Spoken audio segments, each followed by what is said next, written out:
last night, the De La Riva guard. I think this is so important. So if Michael's in guard, yeah.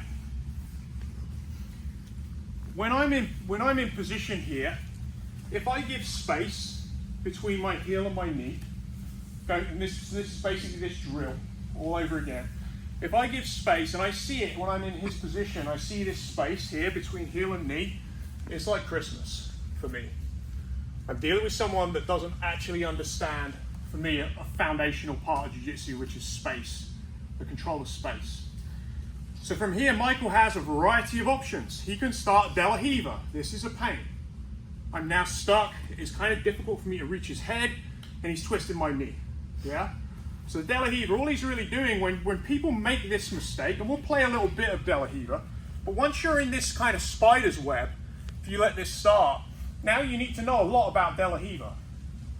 I don't like having to know a lot. I know quite a bit about it, but I don't like having to know about a lot of De La Riva. And the reason is I don't like problems starting that can just be dealt with by proper foundations. They just don't, let's just not let him play, right? So we're going to do 2 leg entanglements just to give you the overview. One is De La Riva, so he's going outside. But because I'm giving him what Frankel would call the full picnic, because of this horrible space here, he can also begin his leg attack game as well, where he pummels inside, and this is all the modern jiu-jitsu thing, where I'm constantly asked by people, mainly white belts, about how many leg locks we do at my gym. And it's like, well, like if you have horrible posture and you have a gym that doesn't understand this fundamental fact, you're going to get a lot of leg locks. And actually no one wants to be on top anymore because they're like, oh, I'm getting heel hooked all the time. And it's like, well, why are you getting heel hooked? You're getting heel hooked because basically you don't understand fundamental posture. So we'll play this to begin with. We'll all make the mistake. He's going to wrap his leg around the back and he's going to lock it on the iliac. And when you play this, like he can put his knee, anytime he puts his knee to either my sitting bone, yeah, we'll push. Yeah, like turn your knee into my sitting bone, like jack it. Yeah, he pushes into my sitting bone. It releases a bit of pressure at the iliac, but what he's essentially doing is controlling both my legs, my whole hip line, with one leg. So that's a fundamental problem. This leg is now a nightmare because he can pull my iliac with it, he can pull me in, he can push me away, he's twisting my knee, I'm having to put my hands to the mat.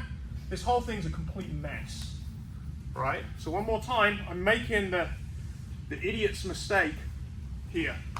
And I also can't pass from here, we can come on to this, but like, I have no passing capability here because guard passing is about getting my iliac past his iliacs. Yeah, these are the iliacs. That's what guard passing is.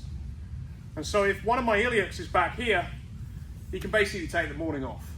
Anything I'm going to do when I'm back here is compromised. Of course I could stand, but my iliacs are pretty far away here as well.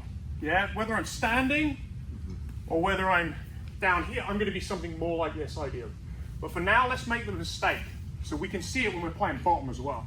So he's here, he's just working on this, and his knee, he can play around with the other leg or whatever, but basically what I want from this is this knee, as you're moving around, we're just playing, he's pushing that knee into my sitting bone, and he's pulling my iliac. He's just off balancing me, moving around, do whatever. We'll try and play from here.